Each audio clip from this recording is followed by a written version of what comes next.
Bismillahirrahmanirrahim. Assalamualaikum warahmatullahi wabarakatuh.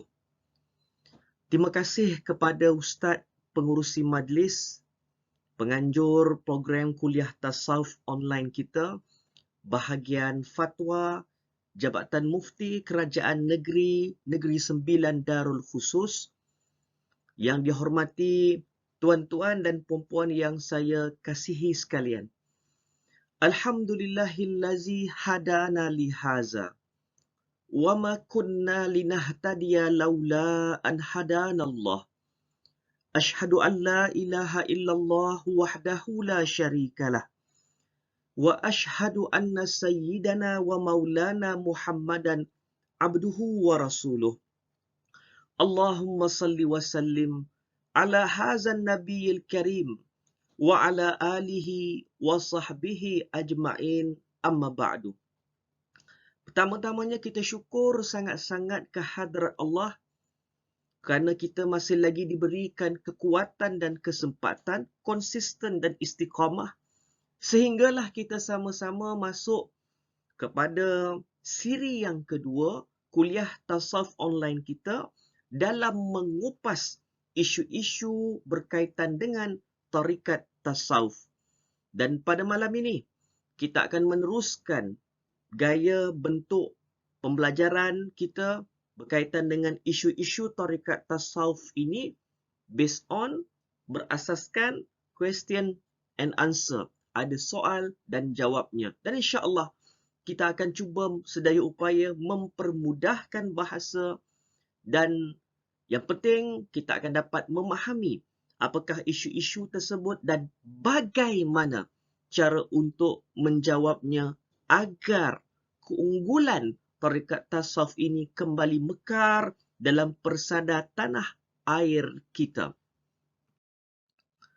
Tuan-tuan dan puan-puan yang saya hormati sekalian, bagi meneruskan beberapa isu berkaitan dengan tarikat tasawuf, saya amat berharap sangat-sangat agar kita sama-sama membuat revision ataupun kita melihat kembali berkaitan dengan pengajian tasawuf online kita pada siri yang pertama sebelum ini, agar kita akan melihat keterkaitan antara siri yang pertama dengan siri yang kedua, begitu jugalah pada siri-siri yang akan datang. Dan kalaulah kita melihat kepada siri yang pertama itu sebelum ini, amat penting kerana dengan punca kuasa yang kita fahami dalam merungkai persoalan tasawuf akan menyebabkan segala apa yang berkaitan dengan isu tasawuf itu dijawab dengan lebih harmoni oleh mereka yang berautoriti, dan ia akan mengembalikan balik kefahaman yang murni terhadap tasawuf dan juga tarikat itu sendiri. Alhamdulillah, pada kali ini kita sudah memasuki soalan yang kedua pada siri kali ini. Soalan yang kedua, apakah maksud tasawuf yang sebenar? Apakah maksud tasawuf yang sebenar? Tuan-tuan dan puan-puan yang saya hormati sekalian, jadi kita boleh sama-sama lihat kepada paparan smartphone ataupun paparan laptop dan juga komputer tuan-tuan sekarang ini. Apakah yang dimaksudkan dengan tasawuf? Tasawuf ialah satu susunan atau disiplin ilmu. Apabila kita memahami tasawuf itu disiplin ilmu, tasawuf ini bukan dianggap sebagai cakap-cakap kosong di warung-warung kopi, tidak. Ia mesti dipelajari dengan satu sistem. Bahkan tasawuf itu sendiri berdiri, dibangun dengan sistem atau disiplinnya yang tersendiri. Sebab itu saya masih teringat, kalau kita lihat pada zaman sejarah yang lampau, sama ada ilmu tasawuf, ilmu tauhid maupun ilmu fiqh, dia mesti orang kata fulfill requirement, mesti ada kriteria yang melayakkan ilmu-ilmu ini dipanggil sebagai disiplin ilmu. Dia bukan ilmu biasa. Dia organized, tersusun. Sebab itu disebut inna mabadi kulla ilmin asyarah. Al-hadu wal mawdu'u summa samarah. Wa nisbatun wa fadluhu wal wadi'. Al-ismu listimdadu hukmu syari'. Masailu wal ba'du bil ba'di iktafa. Wa man daral jami'a haza syarafa. Itu semua yang saya sebut itu adalah 10 mabadik ataupun dasar-dasar untuk develop sesuatu berkaitan dengan ilmu. Maka apabila kita membahaskan dan membincangkan berkaitan dengan tasawuf, begitu juga. Ia pasti ada beberapa kriteria, khususnya pada 10 kriteria utama itu untuk membangunkan ia sehinggalah ia dikenali sebagai disiplin ilmu. Maka unfair lah, tidak adil lah kalau ada sebahagian orang mengatakan ilmu tasawuf ini adalah ilmu yang sesat, ilmu tasawuf ini adalah ilmu yang tak betul. Padahal ilmu tasawuf itu dibangun daripada satu sudut dengan penuh tersusun dan organize. Itu kita tidak lihat lagi siapa yang membangunkan ilmu ini. Itu kita tidak lihat lagi siapakah dalam kalangan para ulama yang mengiktiraf ilmu-ilmu yang sebegini. Itu kita tidak lihat lagi sumbangan dan peranan tasawuf itu dalam pembangunan ummah. Itu adalah permulaan apakah yang dimaksudkan dengan ilmu tasawuf.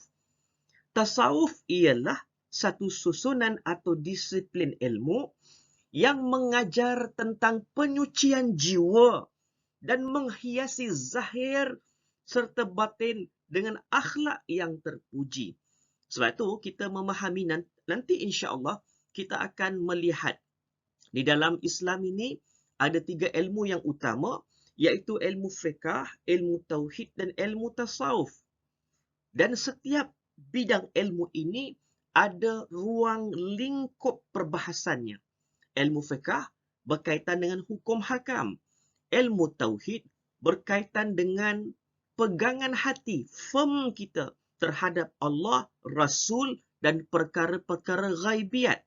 Dan tasawuf pula, ia berkaitan dengan hati, tetapi ia lebih ke arah penyucian jiwa, integriti dan kejujuran. Jadi setiap bidang ilmu itu, sama ada fiqh, tauhid maupun tasawuf, masing-masing mempunyai cakupan atau limitasi perbahasan dan perbincangan. Apabila kita memahami setiap bidang ini mempunyai cakupan atau limitasi perbahasan, maka apabila timbul sesuatu masalah, kita harus wajib melihat kepada di manakah masalah itu punca kuasa perbahasannya. Adakah ia berasal daripada ilmu fiqh ataupun ia berasal daripada ilmu tauhid ataupun ruang lingkup perbahasannya itu berasal daripada ilmu tasawuf.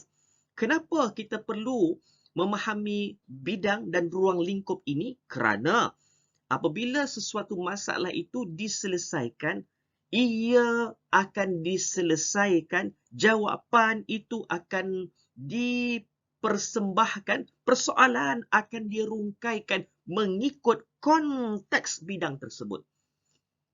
Yang paling penting, masalah akan dirungkaikan mengikut konteks bidang tersebut.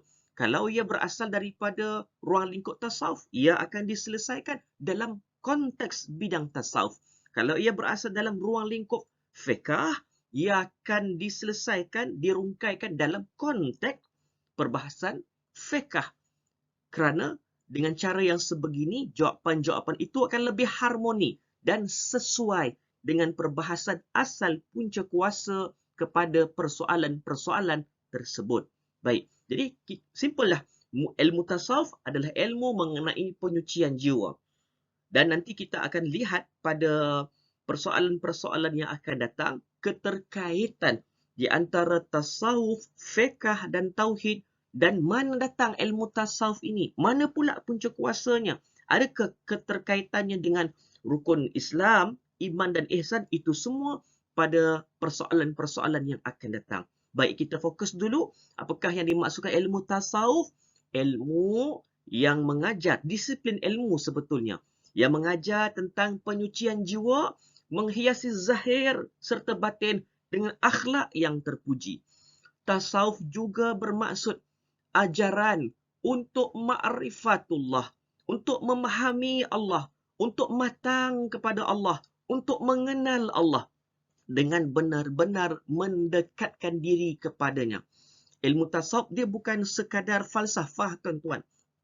Ilmu tasawuf tidak mengajar kita hanya terhenti belajar pada kitab ataupun kita mengikut-ikut pengalaman orang lain.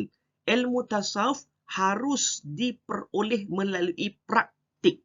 Dan akhirnya buahnya tasawuf itu sendiri. Sebab itu tasawuf ini cukup mempunyai kaitan yang amat rapat dengan tarikat.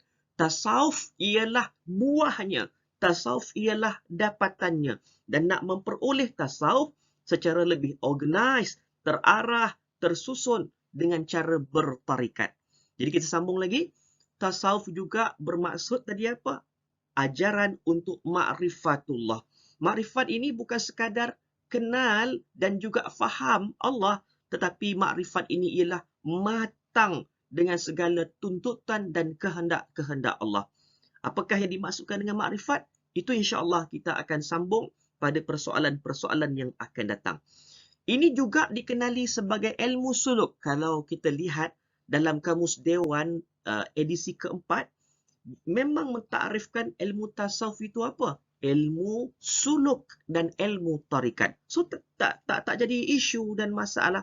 Ilmu tarikat ialah ilmu tasawuf, ilmu suluk ialah ilmu tasawuf. Ilmu tasawuf adalah ilmu tarikat dan ilmu suluk. Nah, ini adalah jawapan yang pertama kepada kepada persoalan yang kedua, iaitu apakah yang dimaksudkan dengan tasawuf?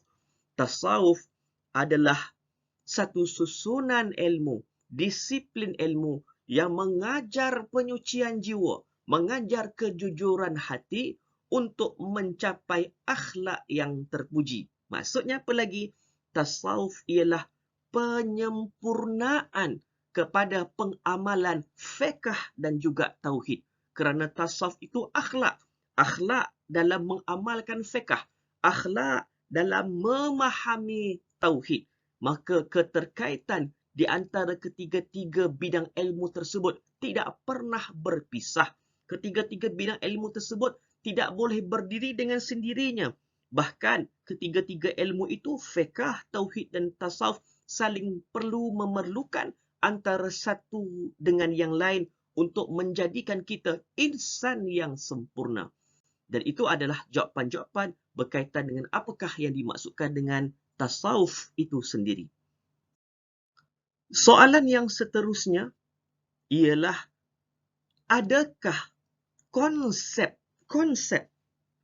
tarikat tasawuf itu sudah wujud semenjak zaman Nabi Adam alaihissalam, ataupun kita boleh katakan dengan soalan, adakah konsep atau intipati tarikat tasawuf ini dah lama wujud dah sejak daripada penciptaan manusia itu sendiri? Mari kita tengok jawapan-jawapan dia. Kajian sejarah membuktikan bahawa amalan bertasawuf merupakan sebahagian ajaran Islam dan sunnah Rasulullah. Tadi kan tuan-tuan kita sudah pun memahami dan mempelajari. Tasawuf itu kan maksudnya apa? Tasawuf itu adalah disiplin ilmu berkaitan dengan penyucian jiwa. Takkan tiba-tiba kita kata apa yang dibawa oleh tasawuf itu bukan merupakan ajaran Islam dan sunnah Rasulullah. Bahkan itulah intipati ajaran Islam dan sunnah Rasulullah. Untuk mengajar kepada kita bagaimana kita menghiasi diri kita dengan akhlak. Tasawuf itu adalah akhlak. Kita pada hari ini trigger. Pada hari ini kita terjerat dengan kumpulan manusia yang terlalu fanatik atau ta'assub kepada istilah-istilah. Tasawuf itu adalah bid'ah kerana ia adalah kemudian. Isunya bukan pada istilah. Isunya kita lihatlah kepada intipati dan konsep yang nak disampaikan oleh istilah tersebut, iaitu tasawuf. Maka tasawuf itu adalah ilmu, disiplin ilmu berkaitan dengan akhlak. Dan itu adalah intipati ajaran Islam dan sunnah Rasulullah. Baik, kita sambung lagi. Tidak adil menolak tasawuf Ini yang penting ni. Tidak adil kita menolak tasawuf. Termasuklah tarikat itu juga. Hanya disebabkan kerana namanya tidak ditemui pada zaman Nabi SAW. Bahkan, ianya bukanlah satu isu. Bukan isu pun, tuan-tuan. Kerana penolakan tersebut hanya perbahasan yang berlegar pada istilah sahaja. Sebagaimana yang kita tengok kemunculan ilmu tauhid, ilmu fiqh, ilmu tasawuf itu sendiri, mazhab, nama mazhab, ilmu nahu, ilmu saraf, ilmu ulum al-hadis, ilmu qawaid fiqhiyah, ilmu usul fiqh dan sebagainya. Dan kesemuanya itu hanya penjenamaan semula bagi menyelaraskan klasifikasi disiplin pengajian Islam supaya lebih teratur dan bersistematik sesuai dengan mengikut perkembangan ilmu dan peredaran zaman. Jadi ia tidak jadi isu sebetulnya kerana dunia ini dia mengalami perkembangan dengan revolusi, evolusinya, ilmunya, akademiknya, maka tidak menjadi satu perkara yang pelik. Kalaulah istilah-istilah ini muncul tujuannya untuk memastikan pengajian-pengajian ilmu ini lebih teratur dan bersistematik. Jadi kita dah nampak dah istilah ini bukan isu. Namakanlah ilmu tasawuf itu dengan nama ilmu akhlak ke, ilmu penjiwaan ke, tapi tetaplah intipatinya benda yang sama. Jadi ia bukan isu kepada istilah.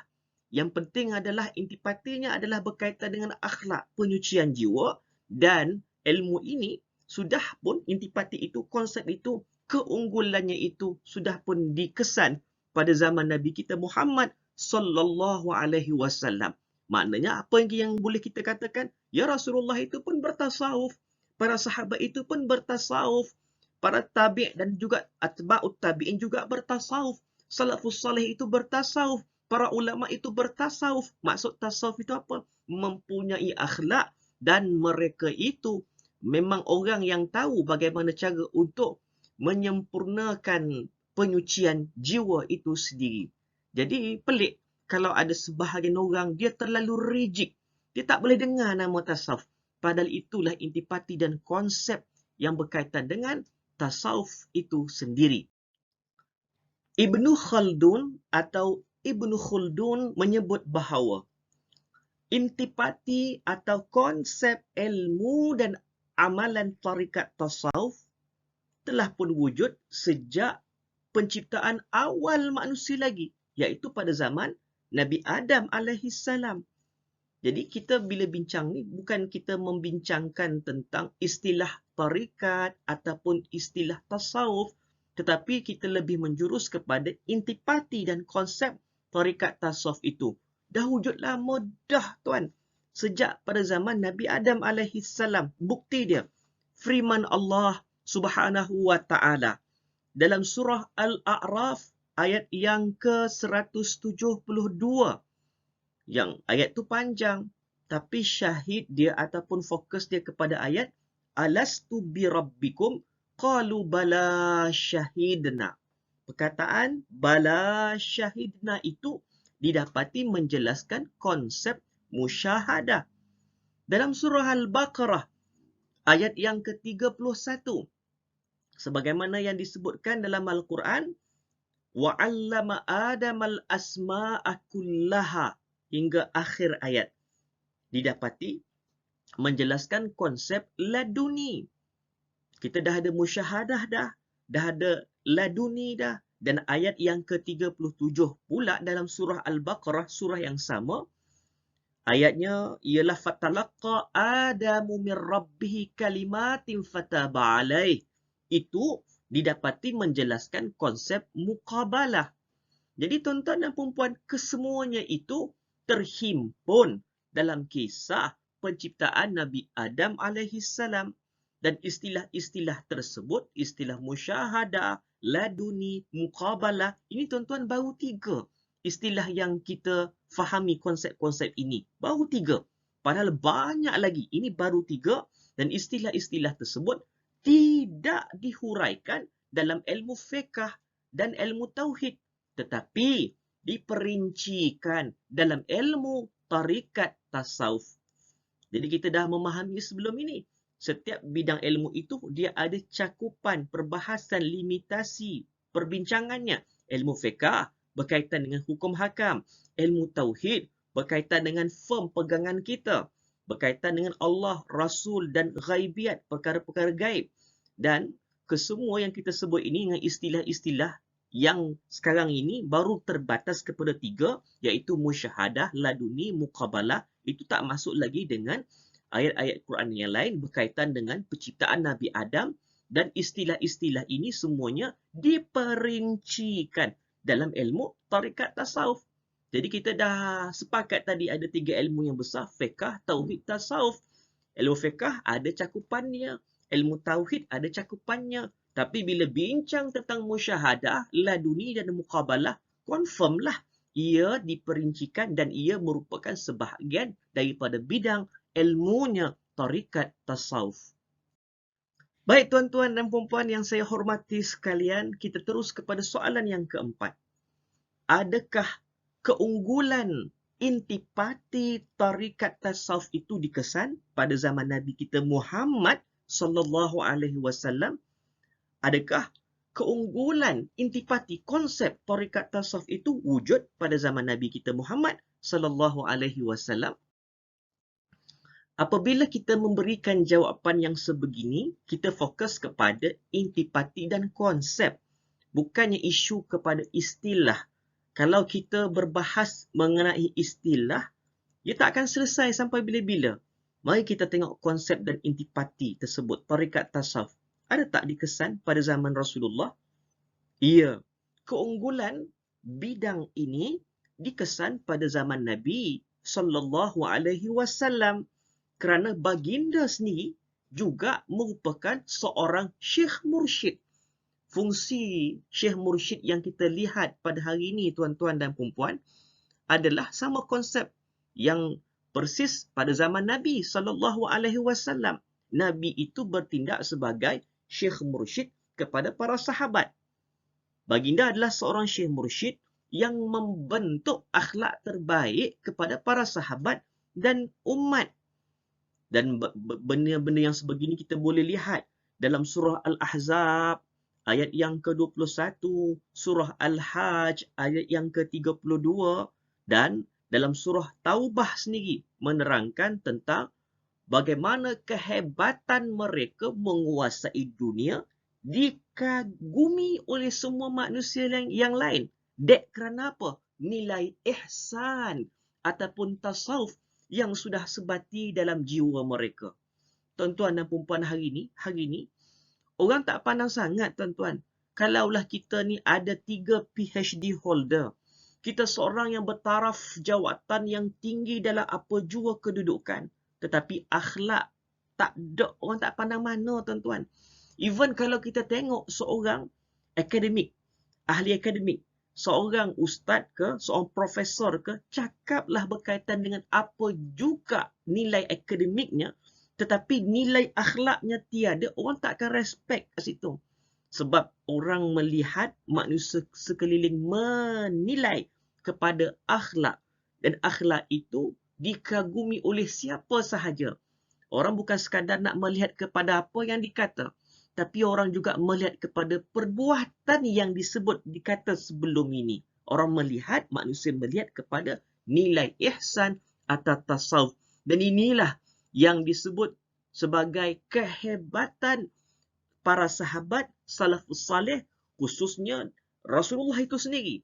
Kerana nilai ihsan dan tasawuf yang sudah sebati dalam jiwa Nabi dan juga para sahabat dan juga salafus salih yang sebelum ini, juga dalam kalangan para ulama sehinggalah kepada kita pada zaman ini. Prinsip serta amalannya, iaitu amalan nilai ihsan dan tasawuf itu dihayati oleh Nabi sallallahu alaihi wasallam dan diajarkan kepada para sahabat sehingga menjadi darah daging mereka semua. Walaupun ketika itu istilah tarikat tasawuf belum dikenali lagi. Tetapi itulah dia intipati dan konsep tarikat tasawuf yang membangun ummah, yang memberikan nilai sumbangan yang cukup besar dalam pembangunan dan penyebaran Islam sehingga kita semua dihormati ketika itu. Dan akhirnya mendarah daging konsep ihsan dan tasawuf itu walaupun istilah tarikat tasawuf belum dikenali lagi. Tuan-tuan dan puan-puan yang saya hormati sekalian, mari kita lihat ada tak konsep intipati amalan tarikat zaman sekarang yang mempunyai akar umbinya. Ada orang kata benchmarknya. Ada dia punya kayu ukur pengamalan punca kuasa yang diambil daripada zaman Nabi. Ada atau tidak? Mari kita tengok. Al-Hafiz Abi Jumrah menyebut bahawa amalan bertahanus Nabi sallallahu alaihi wasallam di Gua Hira sebelum dilantik menjadi nabi dan rasul merupakan amalan khusus dalam tarikat tasawuf yang dikenali pada hari ini dengan istilah suluk atau uzlah atau khulwah. Sebagaimana dalam tarikat Naqsyabandiyah Khalidiyah kan ada suluk. Dan yang penting adalah tarikat. Dan amalan itu sebetulnya bukan dibuat kemudian, tetapi ada dia punya benchmark dia, iaitu zaman Nabi. Nabi sendiri pun bersuluk, tetapi ialah ketika itu kita lebih sinonim menggunakan dengan istilah tahanus. Tapi itulah konsep yang lebih kurang sama. Selepas dilantik menjadi rasul, baginda sallallahu alaihi wasallam sekali-kali tidak meninggalkan tahanus itu. Nabi waktu hampir-hampir hendak menjadi nabi dan rasul, Nabi kan bertahanus. Bila menjadi nabi dan rasul, Nabi tak tinggalkan konsep tahanus itu. Istilahnya Nabi tidak meninggalkan uzlah, khulwah dan suluk itu. Terutamanya pada 10 terakhir dalam bulan Ramadan yang akhirnya dikenali dalam kalangan ahli fiqh sebagai i'tikaf. Dan konsep muraqabah dan kaedah zikir baginda Nabi sallallahu alaihi wasallam disebut dalam surah Al-A'raf ayat yang ke-205 diambil oleh para sahabat dan diwarisi dari satu generasi ke generasi selepasnya sehinggalah ia menjadi pusaka berharga kepada orang-orang tarikat tasawuf pada hari ini. That's why tuan-tuan, rugi kalau kita tidak masuk tarikat tasawuf. Kerana perkara-perkara sebeginilah yang diajar, yang mempunyai pengambilan sanad dan ijazah yang bersambung-sambung kaedahnya. Sehinggalah pada zaman Nabi sallallahu alaihi wasallam cuma mungkin barangkali konsep dan kaedah aturan itu mungkin sedikit berbeza. Tetapi keseluruhannya itu overall dia lebih kurang sama dan itulah akar umbinya. Nak cerita tentang keunggulan yang kehebatan tarikat tasawuf itu ditunjukkan sejak daripada zaman Nabi sallallahu alaihi wasallam. Isunya bukan nama tarikat tasawuf, bukan istilah itu. Isunya adalah konsep atau kegambaran intipati yang diamalkan di sebalik nama tarikat dan tasawuf itu. Sudah pun ada pada zaman Nabi sallallahu alaihi wasallam melalui konsep yang pertama yang disebut sebagai tahanus, suluk, uzlah, khulwah dan i'tikaf. Sebelum ini kita sudah pun melihat konsep uzlah, tahannus, khulwah, suluk dan semua itu adalah perbahasan dalam ilmu tarikat tasawuf, bukan perbahasan ilmu fiqh maupun tauhid. Dalam keadaan kita memahami setiap bidang ilmu itu mempunyai kelebihan dan cakupannya masing-masing. Jadi selesailah yang pertama konsep itu wujud. Ya, wujud khulwah suluk yang dibahaskan dalam tarikat tasawuf itu wujud pada zaman Nabi. Konsep yang kedua yang disebut sebagai konsep bai'ah dan talqin zikir. Dan konsep bai'ah talqin zikir ini ma'ruf dikenali dalam ilmu dalam pengamalan tarikat tasawuf. Ada tak pada zaman Rasulullah? Baik. Abdul Wahhab Asy-Sya'rani menghuraikan konsep bai'ah dan talqin zikir sama ada secara perseorangan atau berjemaah yang diajar dalam tarikat tasawuf merupakan warisan berijazah, bersambung-sambung, ada kebenaran daripada Nabi sallallahu alaihi wasallam kepada para sahabat dan bersambung-sambung sehinggalah kepada syekh-syekh mursyid pada hari ini. Sebab tu dalam tarikat kita dah bincang tuan-tuan pada siri sebelum ini. Istilah atau tarikat hendaklah kita lihat pada hari ini ia merujuk kepada tarikat, kalau dalam konteks Negeri Sembilan, ia merujuk kepada tarikat-tarikat berdaftar di bawah enakmen Tarikat Tasawuf 2005 yang dikeluarkan oleh pihak Jabatan Mufti Kerajaan Negeri Sembilan Darul Khusus. Dan kita dah sepakat apabila membincangkan berkaitan dengan tarikat, mana-mana yang kita lihat dalam grup WhatsApp, dalam Facebook, kumpulan-kumpulan yang mungkin barangkali berzikir, tetapi hakikatnya mereka menyeleweng, itu tidak dianggap sebagai tarikat. Perbahasan kita, tarikat adalah tarikat yang berlandaskan syarak, Al-Quran dan Sunnah. Yang paling senang indikatornya adalah mereka yang diiktiraf dan diterima, didaftarkan di bawah enakmen Tarikat Tasawuf 2005 itu. Dan apabila kita sebut saja nama tarikat, dah pasti dah dalam mindset kita, ia adalah benar. Adapun yang menyeleweng itu tidak dinamakan sebagai tarikat. Baik, sekarang ini, kita hari ini dimomokkan dengan banyak video, dengan banyak maklumat, informasi yang tidak baik berkaitan dengan kumpulan-kumpulan yang menyeleweng dan menempel atas nama tarikat. Dan sedangkan tarikat itu sendiri berlepas tangan, tidak mengiktiraf mereka sebahagian daripada tarikat itu sendiri. Jadi yang penting ialah tarikat adalah kumpulan yang berpaksikan kepada Al-Quran dan Sunnah. Tarikat adalah satu platform bagi mendapatkan kesempurnaan tasawuf yang menyempurnakan fiqh dan juga tauhid itu sendiri. Dan kita lihat apa yang disebut Syekh Abdul Wahhab Asy-Syarani. Tarikat itu adalah warisan berijazah. Ia adalah khazanah yang terbesar yang diajar oleh Rasulullah kepada para sahabat. Sahabat pula mengajar kepada tabi'in. Tabi'in mengajar kepada tabi'in. Bersambung-sambung sampailah kepada kita hari ini. Jadi Al-Imam Ahmad bin Hanbal, kemudian Al-Imam Bizrar dan lain-lainnya meriwayatkan hadis Sayyidina Shaddad radhiyallahu anhu dengan isnad hasan bahawa baginda Nabi sallallahu alaihi wasallam ini cerita tentang cerita kisah bagaimana Nabi mentalkinkan zikir. Dan Nabi mengkhususkan majlis zikrullah itu hanya untuk orang-orang yang tertentu. Bukan bermaksud Nabi pilih bulu sahabat, tidak.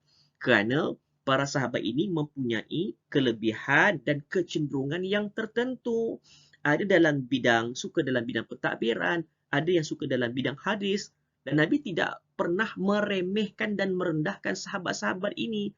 Masing-masing Nabi develop, Nabi cungkil bakat masing-masing ke arah kecenderungan mereka. Nabi tak pernah merendahkan mereka. Bahkan apa yang mereka ada, kelebihan mereka, kesukaan mereka, itulah yang Nabi arahkan ke arah yang lebih baik. Itu kelebihan Rasulullah sallallahu alaihi wasallam. Adapun kita pada hari ini, kepantang pula kita lihat ada orang yang lebih daripada kita. Jadi ini adalah satu perkara yang tidak baik dan tidak harmoni dalam masyarakat kita. Baik, kemudian Rasulullah sebut, ni hadis ni isnadnya hasan. Dalam satu majlis, Nabi bertanya kepada sahabatlah yang hadir ketika itu. Nabi kata, adakah dalam kalangan kamu terdapat orang-orang yang asing? Maksudnya, ada tak selain daripada kita-kita ni? Mana kita-kita tu sesuailah dengan konteks Nabi nak menyampaikan sesuatu ilmu ataupun amalan ketika itu untuk khusus sahabat-sahabat itu. Lalu para sahabat radhiyallahu anhum berkata, tiada wahai Rasulullah, inilah yang biasanya kami kumpul. Grup inilah yang biasanya Nabi kumpul. Nabi cerita bab-bab ini. Lantas Rasulullah sallallahu alaihi wasallam ketika itu memerintahkan mereka menutup pintu. Senyap-senyap kata Nabi. sambil baginda berkata, angkatlah tangan kamu dan ucapkanlah La ilaha illallah. Sayyidina Shaddad menyebut bahawa ketika itu mereka segera mengangkat tangan dan menyebut apa yang diperintahkan oleh baginda Nabi sallallahu alaihi wasallam. Dan semua konsep ini konsep yang persis lebih kurang sama diajarkan dalam tarikat tasawuf.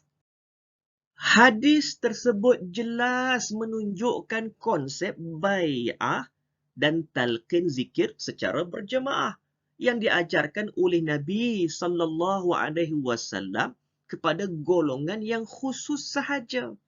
Sebab tu tuan-tuan rugi kalau kita tak masuk tarikat. Ini yang dimaksudkan dengan golongan-golongan tadi, dan bukan bermaksud kita nak merendahkan golongan-golongan yang lain. Masing-masing mempunyai contribute, sumbangan masing-masing dalam membangunkan ummah ini. Ada kecenderungan masing-masing dan tidak bolehlah untuk kita saling sesat menyesatkan. Ini konsep yang cukup salah kalau saling kafir mengkafirkan. Yang penting masing-masing punya sumbangan dan masing-masing mempunyai kecenderungan untuk membangunkan Islam itu sendiri. Berkaitan konsepnya secara individu, tapi tadi kita dengar sebelum ini hadis Rasulullah suruh sahabat tutup pintu. Kumpulan yang dikhususkan oleh Nabi tadi, bila tidak ada siapa orang yang selain daripada mereka yang biasa hadir secara bersama, selepas itu Nabi minta mereka angkat tangan. Kemudian mereka berzikir, La ilaha illallah. Itu kan konsep yang diajar dalam tarikat secara berjemaah. Dan ada tak konsep-konsep yang sama tetapi diajarkan, ditalqinkan zikir oleh Rasulullah kepada para sahabat secara individu? Ada. Sebab tu disebut. Tuan-tuan boleh tengok dalam paparan skrin smartphone atau komputer dan laptop tuan-tuan. Berkaitan konsepnya secara individu pula, terdapat hadis popular berkaitan dengan talqin zikir yang diajar oleh Nabi sallallahu alaihi wasallam kepada Sayyidina Ali karramallahu wajhah, yang bermaksud, wahai Ali, hendaklah engkau berzikir dalam keadaan khulwah. Wahai Ali, kiamat tidak akan berlaku selagi ada yang menyebut Allah, Allah. Sayyidina Ali karramallahu wajhah bertanya kepada Nabi sallallahu alaihi wasallam, wahai Rasulullah, bagaimana kaedah berzikirnya? Nabi pun menjawab, wahai Ali, tutup kedua-dua matamu dan dengarkan aku berzikir, jawab Nabi. Tuan-tuan, semua ini diajar dalam pembahasan ilmu tarikat tasawuf. Tidak diajar dalam cakupan atau ruang lingkup perbahasan ilmu yang lain. Sebab tu kita dah sepakat mengatakan tadi bahawa setiap ilmu itu ada perbahasan. Ilmu itu ada limitasi dan cakupan. Setiap ilmu itu ada kelebihan. Dan setiap permasalahan, rujuklah kepada ilmu yang sepatutnya sebagai punca kuasa menyelesaikan masalah secara lebih harmoni. Kan selesai kan? Semua itu ada disebut dan ada kayu ukurnya pada zaman Nabi sallallahu alaihi wasallam. Sebelum ini kita sudah pun membincangkan konsep-konsep dalam tarikat tasawuf seperti Syekh Mursyid ada pada zaman Nabi. Konsep uzlah, khulwah, i'tikaf, tahannus, apa yang disebut dalam tarikat tasawuf itu semuanya sudah ada pada zaman Nabi. Konsep bai'ah dan talqin zikir, sama ada secara berjemaah atau individu, itu dalam ruang lingkup tarikat tasawuf sudah ada pada zaman Nabi. Dan sekarang kita melihat kepada konsep suhbah. Perkataan suhbah itu sinonim dengan ilmu tarikat tasawuf. Baik kita tengok dalam paparan smartphone atau komputer laptop tuan-tuan dan puan-puan. Selain itu, amalan suhbah atau bersahabat serta melazimi Syekh Mursyid terhasil daripada perbuatan para sahabat, terutamanya ahli sufah yang sentiasa bersuhbah dengan Rasulullah sallallahu alaihi wasallam. Mereka merupakan golongan sufi yang mempunyai hati yang bersih dalam beribadah dan mencontohi baginda Nabi sallallahu alaihi wasallam dalam segenap kehidupan mereka.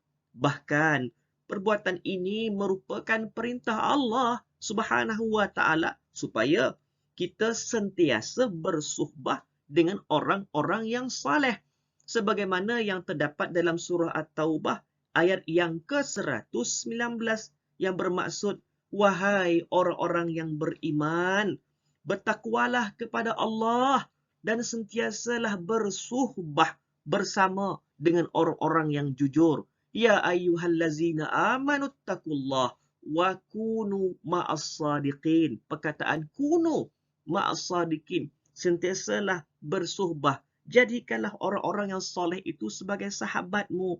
Dan pada zaman Nabi sallallahu alaihi wasallam, siapa yang lebih saleh kalau bukan Rasulullah? Dan para sahabat Nabi sallallahu alaihi wasallam sentiasa bersama dengan Nabi, bersuhbah dengan Nabi. Dan suhbah ini penting untuk kita mengambil akhlaknya, bukan sekadar mengambil ilmunya, bahkan amalannya.